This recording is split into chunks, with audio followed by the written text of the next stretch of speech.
Esther never planned to be a queen. She was just a regular girl, young, Jewish, and an orphan, raised by her cousin Mordecai in the shadow of the Persian Empire. No one knew her name, and no one expected anything from her. But then everything changed when King Xerxes, the ruler of Persia, banished his queen and sought a new one. A royal beauty contest was held, and every eligible young woman was brought to the palace, including Esther. She was beautiful but also humble and wise, carrying a secret.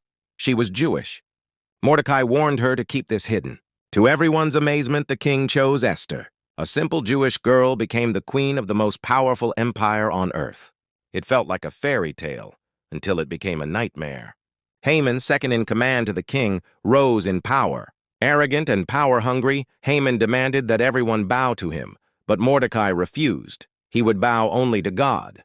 Enraged, Haman didn't stop with Mordecai. He plotted the total annihilation of all Jews in the Persian Empire by tricking the king into signing a royal decree, marking a death sentence on an entire people. The clock was ticking, and though Esther remained safe by concealing her Jewish identity, she faced a choice. Mordecai sent her a message that resonated deeply. Don't think you'll escape just because you're in the palace. If you stay silent, help will come from elsewhere, but you and your family will perish. Who knows, maybe you were made queen for such a time as this. Those words stirred Esther's heart. She realized her choice was clear: comfort or courage, silence or sacrifice. Determined, she thought, if I perish, I perish. Dressed in her royal robes, she entered the king's court uninvited, risking her life. The king saw her, and in that moment, everything froze. Then he reached out his golden scepter. She was safe. Yet, instead of immediately accusing Haman, she invited the king and Haman to a banquet. Then another, waiting for the right moment.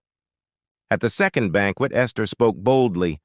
Someone is plotting to destroy me and my people. The king was shocked. Who would do such a thing? She turned to Haman. That man is right there.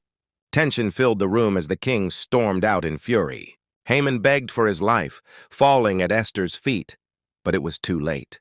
Returning, the king saw Haman collapsing on the queen and ordered his execution, on the very gallows Haman had built for Mordecai.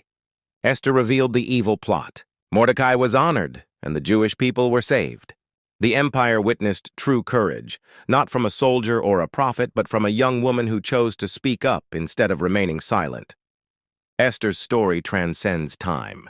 It's a challenge for us all. Like her, you might find yourself in a place of influence, even if you feel powerless. You could be the only light in your school, friend group, or family. You're here for such a time as this. So reflect on these questions.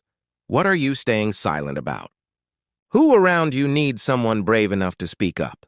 What if your voice could save someone? Esther didn't possess superpowers. She had faith, courage, and the willingness to risk everything for what's right. That's what every generation needs, including our own. Here are some Bible references for you to explore. Esther 1-10, the full story. Esther 4:14, for such a time as this. Proverbs 31:8-9, speak up for those who cannot speak for themselves. Psalm 27:1, the Lord is my light and my salvation. Whom shall I fear?